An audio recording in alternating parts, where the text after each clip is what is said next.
Africa's richest man and chair of the Dangote Group, Aliko Dangote, at the ongoing Future Investment Initiative in Riyadh, Saudi Arabia. Most important one, number one, David, if you are going into any business, you must understand the business A to Z. You must know that business. 650,000 barrels of crude oil refined in a single day at one facility.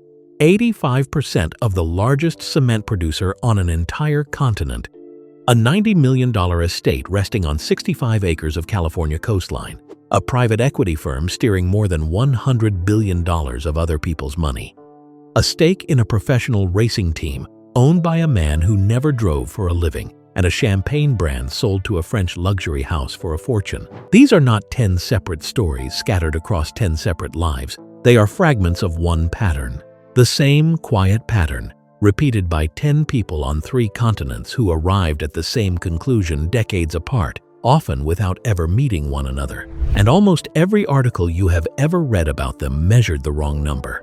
The story you have not heard. This is where we follow Black wealth, power, and legacy across the entire globe. Not the headlines, the holdings. Today, we are counting down the 10 richest Black billionaires on Earth, according to the most recent Forbes ranking. But we are not telling you the story you have already heard, the one built on salaries, on fame, on net worth screenshots. We are telling you the other story, the one about ownership. If that is the story you came here for, subscribe and turn on notifications, because this is the channel that tells it this way. Here is the idea that connects all 10 names. Fame depreciates, ownership compounds. Every person on this list earned money the conventional way first, through a microphone, a jump shot, a corporate paycheck, a trading desk. And every single one of them, at a specific and deliberate moment, made the identical decision. They stopped renting their talent to other people and started owning the machine that prints the money. They did not all begin in the same place. Some began in housing projects. Some began under apartheid. Some began with their cars being repossessed from the driveway. But they all ended up in the same place, on the ownership side of the table, holding the deed instead of the paycheck. That decision is the entire list. Let us count it down, from 10 all the way to the man whose fortune is roughly double everyone else's. Number 10. The Brooklyn Catalog. He grew up in the Marcy houses in Brooklyn, born in 1969, selling music out of the trunk of a car after the major labels passed on him. The conventional money came from the microphone. But Sean Carter, the artist the world knows as Jay-Z, was paying attention to a different lesson than the one his peers were learning. Record labels owned the artists, so instead of signing to one, he built one. In 1995, he co-founded Rockefeller Records rather than handing his masters to someone else. And once he understood that ownership was the real prize, he stopped collecting checks and started collecting equity. He bought into the streaming service Tidal, then sold it to the payments company Block for a reported few $100 million. He bought the champagne brand Armand de Brignac when it was barely known, then sold half of it to the luxury house Moet Hennessy. He took an ownership position in the cognac brand Douce, then exited that stake to Bacardi for a reported sum approaching $750 million. Through Roc Nation and his venture firm, Marcy Venture Partners, he kept running the same play on repeat. Forbes estimates his fortune at roughly $2.8 billion. Almost none of it is rapping money. It is the money the rapper taught himself to own. But the next name on this list owned something even harder to build than a catalog. She owned the show itself. Number 9. The Mississippi Network. She was born in 1954 in Kosciuszko, Mississippi, into a poverty so specific that she has described wearing dresses made from potato sacks. The conventional money came from daytime television. 25 seasons of the most-watched talk show of its era. But here is the decision that separated her from every other host in America. She did not just appear on her show. By the late 1980s, she had negotiated to own it. Through her company, Harpo Productions, Oprah Winfrey controlled the production, the syndication, and the back end of her own program. Therefore, the wealth did not stop when the cameras did. It multiplied every time an episode aired anywhere in the world. From that single foundation she built outward, again and again, a cable network, the Oprah Winfrey Network, a major stake in the company Weight Watchers taken at the right moment.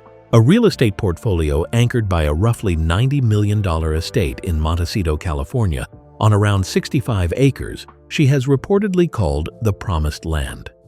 Forbes estimates her fortune at roughly $3.2 billion, and she was the first Black woman in history to reach the billion-dollar mark.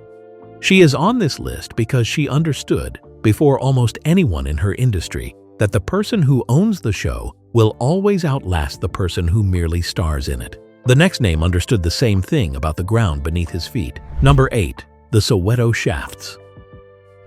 He was born in 1962 in Soweto, South Africa, the son of a man who ran a small general store and tavern. He became a lawyer first, the first Black partner at a major Johannesburg law firm. That was the safe, conventional path. He walked away from it. In 1994, as apartheid ended, Patrice Motsepe did something no established mining house was willing to do.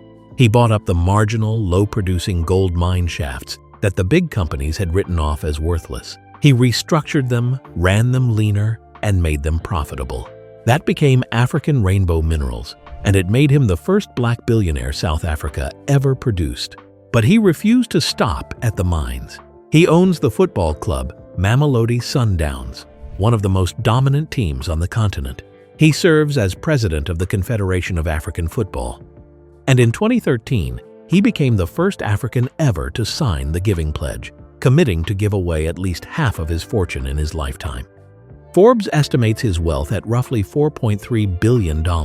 He bought the assets nobody wanted, therefore he owned the upside nobody else could see. And the man tied with him at number 7 turned an even smaller paycheck into an even larger empire. Number 7. The Wilmington Royalty. He was born in Brooklyn in 1963 and raised in Wilmington, North Carolina, where the legend says he was cut from his high school varsity team as a sophomore and used the rejection as fuel for the rest of his life. The conventional money came from the game. And here is the part almost everyone gets wrong. His entire playing salary across his whole career was modest by billionaire standards, somewhere around $90 million total. The fortune is not the salary, it is the structure. In 1984, Michael Jordan and his representatives made a decision that quietly rewired the economics of sports forever. Instead of accepting a flat endorsement check from Nike, they negotiated a royalty, a percentage of every product sold, in perpetuity. Today, the Jordan brand generates billions of dollars in revenue every year, and he earns a cut of all of it every single year, decades after he played his final game. Then he extended the exact same pattern into ownership. He bought a controlling stake in the Charlotte Hornets in 2010 for a reported $175 million, then sold the majority in 2023 at a valuation reported around $3 billion. He co-owns a professional NASCAR team, 2311 Racing, alongside the driver Denny Hamlin. Forbes estimates his fortune at roughly $4.3 billion. He stopped getting paid to play and started getting paid to own. From here, the numbers leave the world of celebrity entirely. Number 6. The Lagos Signal. He was born in 1953 in Ibadan, Nigeria, studied in the United States, and reportedly drove a taxi in New York to support himself. He made his first $1 million by the age of 26, distributing lace and soft drinks. That was the conventional money. It was never the structure he was building toward. Mike Adenuga went looking for things he could own outright, things the country could not function without. First came oil. His company, which became Conoil Producing, was the first indigenous Nigerian company to strike crude in commercial quantities back in 1991. He did not lease the rights and flip them to a foreign major. He drilled and he kept the wells. Then, in 2003, he built Globacom, the telecommunications network known across Nigeria as Glo. It grew into the second largest mobile operator in the country. And the crucial detail is that he owns the infrastructure itself, the towers, the fiber lines, the signal that tens of millions of people depend on the moment they wake up. Forbes estimates his fortune at roughly $6.5 billion. Oil beneath the ground and signal in the air, both of them owned outright, never rented. The next man owns something even more abstract and even more valuable. Number 5. The Austin Machine. He was born in 1962 in Denver, Colorado, to two parents who both held doctorates. He trained as a chemical engineer at Cornell, and he held patents while working at companies like Goodyear and Kraft long before he ever touched finance. Then he earned his way into technology deal-making at Goldman Sachs and took his business degree from Columbia. In 2000, Robert F. Smith founded Vista Equity Partners in Austin, Texas. The model is surgical in its precision. Vista buys enterprise software companies, the unglamorous tools that other corporations cannot run a single day without, then sharpens them and compounds the value over years. Today, the firm manages more than $100 billion in assets, and it stands as the largest Black-owned private equity firm in the United States. In 2019, he stood at the Morehouse College commencement and pledged to wipe out the student debt of the entire graduating class, a gift reported around $34 million, freeing roughly 400 young men to start their lives without that weight. Forbes estimates his fortune at roughly $10 billion. He does not collect a paycheck from these companies. He owns them outright. If this breakdown is giving you a clearer picture of how real wealth is actually built, take 1 second and subscribe. We publish a new untold black wealth story every single week, and you will not want to miss the next one. Now, the top 4. This is where the numbers stop sounding like celebrity money and start sounding like national infrastructure. Number 4. The Kano Challenger. He was born in 1960 in Kano, Nigeria, the son of Isiaku Rabiu, an established and well-known industrialist. The conventional money was an inheritance of opportunity, a family import business he took over while still young. He could have simply managed what he was handed. He chose to build something larger. Abdulsamad Rabiu founded the BUA Group and aimed it directly at the foundations of an entire economy: cement, sugar, flour, the raw materials a fast-growing nation physically cannot expand without. He took his cement business public on the Nigerian exchange, and the market rewarded the ownership story dramatically. In a single recent year, his cement company's stock rose by roughly 135%, and his personal fortune jumped by around 120%, making him the single biggest gainer among all of Africa's billionaires that year. Forbes estimates his wealth at roughly $11.2 billion, and at 64 years old, he is still investing aggressively. He did not chase what was fashionable. He owned what was foundational. The man at number 3 did the same thing in total silence, on a different continent. Number 3. The St. Louis Secret. He was born in 1951 in Chicago and raised in Clinton, Missouri, where his father worked several jobs at once just to keep the family afloat, and his own beginning was anything but a smooth rise. Before the breakthrough, his cars were repossessed from the parking lot, and the tax authorities placed liens on what little he owned. Then, in 1990, David Steward founded Worldwide Technology in St. Louis. The company sells and integrates the technology backbone that the largest organizations on Earth run on. Its clients include Verizon, Citi, and the United States federal government. It now employs more than 14,000 people, and its annual revenue approaches $20 billion. Here is the quiet part, and it is the most important part. By several measures, he is the richest Black American alive, and most people could not pick him out of a lineup. He built his fortune in corporate technology rather than entertainment, which means there were no cameras, no red carpets, and no headlines documenting any of it. Forbes estimates his fortune at roughly $12.4 billion. He owns the machine that other giants quietly depend on, and he never once needed the spotlight to build it. The man directly above him built a different kind of machine, one that listens. Number 2. The Palo Alto Engine. Forbes lists him among the world's Black billionaires, and by the most recent ranking, he is the richest Black American on the list.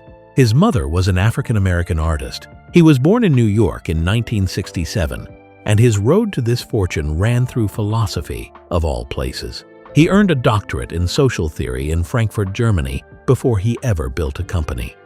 In 2003, Alexander Karp co-founded Palantir Technologies alongside the investor Peter Thiel, and he became its chief executive. Palantir builds data analysis and artificial intelligence software for some of the most security-sensitive institutions on the planet, including the United States Department of Defense, the FBI, and allied governments around the world. And this is the ownership lesson operating at the very highest level. He did not sell the company and walk away to a beach.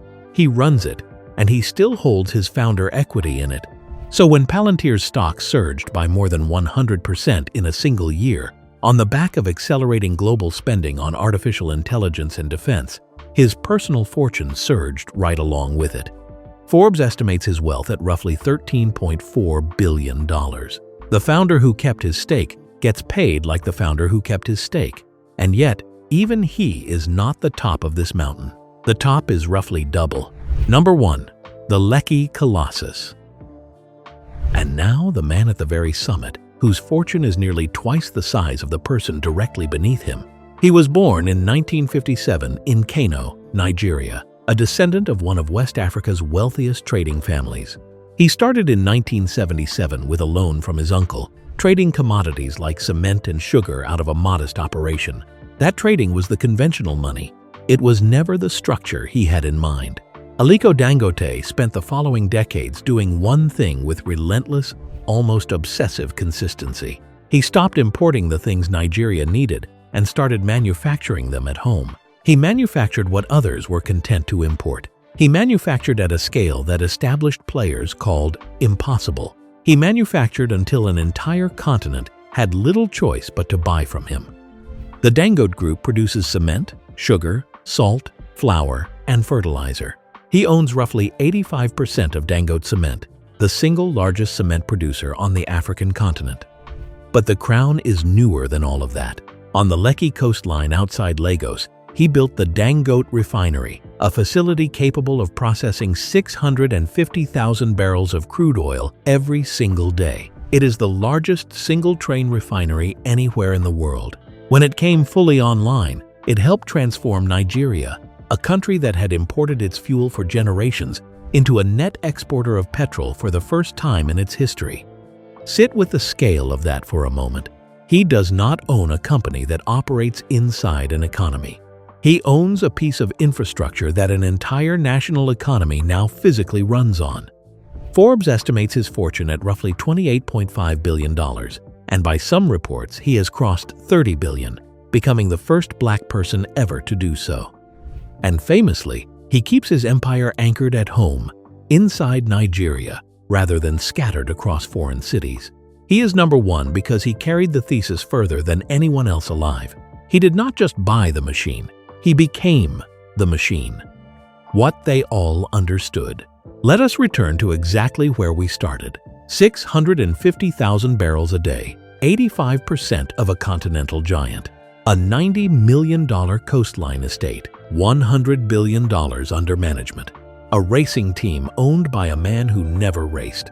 A champagne brand sold to a French house. Now you know whose they all are. And you can see, they were never 10 different stories. They were one story told 10 times. Here is the Tidal payoff, the thing the net worth screenshots will never show you. People assume these fortunes are about owning buildings, owning gold, owning shiny objects you can photograph. They are not. Dangote owns the fuel supply of Africa's largest economy. Smith owns the software thousands of other companies are forced to run on. Jordan owns a slice of nearly every pair of his shoes ever sold. Oprah owned her own show before owning your show was even a concept.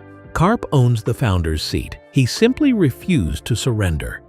What they own is not real estate. It is access. It is capital. It is deeds. They own the road, and everyone else has to pay a toll just to travel it. That is the entire difference between being famous and being free. Fame is a salary that somebody else can decide to stop paying you. Ownership is a position that keeps paying you whether you show up in the morning or not. Every name on this list crossed that exact line. That is the only reason they are on it. So here is my question for you. Of these 10, which one impressed you the most? Was it Dangote owning a nation's fuel supply? Jordan turning a single shoe deal into a forever royalty? Steward quietly building $12 billion without a single camera watching? Or Smith owning the software the entire corporate world cannot live without? Tell me in the comments, and tell me which of these 10 you want a full deep dive on next. And if you believe what this channel believes, that black wealth was never new, only hidden, then subscribe and turn on notifications. Next week, we are bringing another untold empire to the surface. We will see you there.